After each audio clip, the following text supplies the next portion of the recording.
we are conscious beings and we're living in a conscious universe. And this is very, very powerful.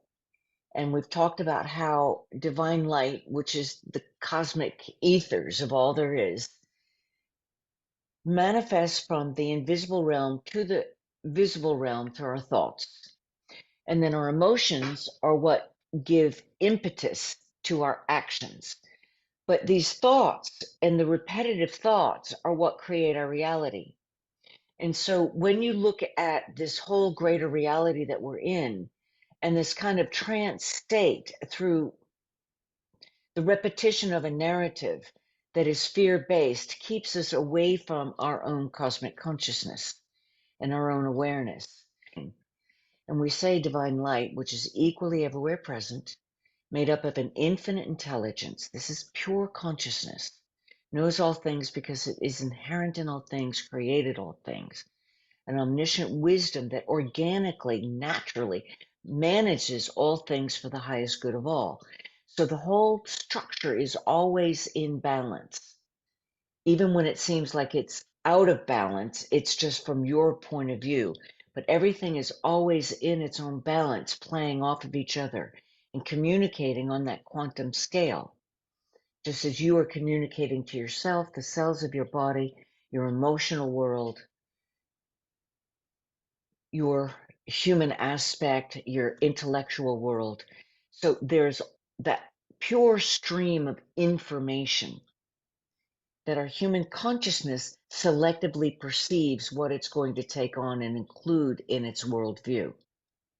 And so the work that we've been doing with assisting humankind, it's assisting them to step out of the fear as we in our individual paths are constantly stepping out of the limiting thoughts, ideas, and emotions that just no longer serve. And we're transmitting that to the collective as an invitation to really change the paradigm. And that's the paradigm of fear, the paradigm that we don't have the control when we actually do. It's the paradigm that tries to keep us in line with each other, that we look to each other before we make a new step.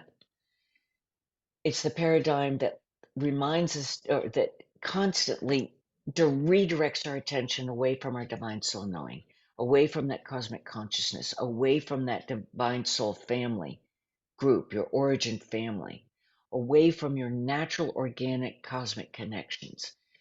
All of that narrative takes us away also from the agreement that we made with ourselves, that we wrote down as a contractual thing in our own Akashic records. And it's written in our heart of hearts.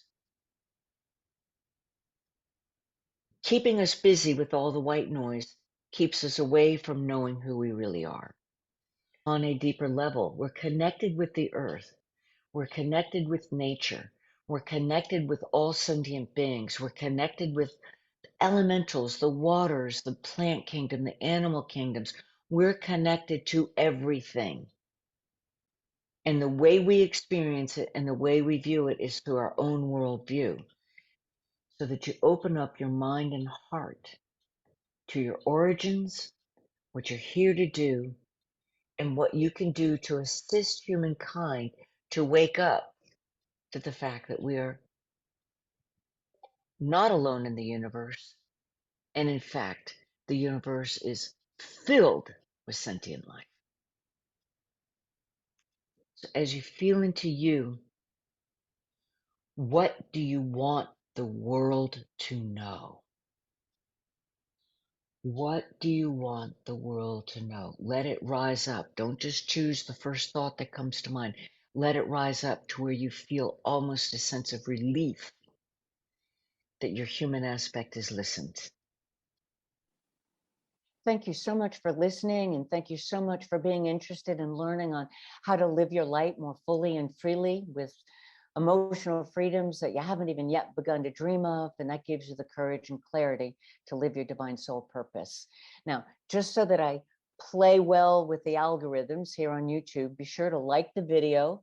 Please leave me a comment because I do love more two-way conversations, and subscribe if you want to stay in touch with any of the new material that I'm putting out there.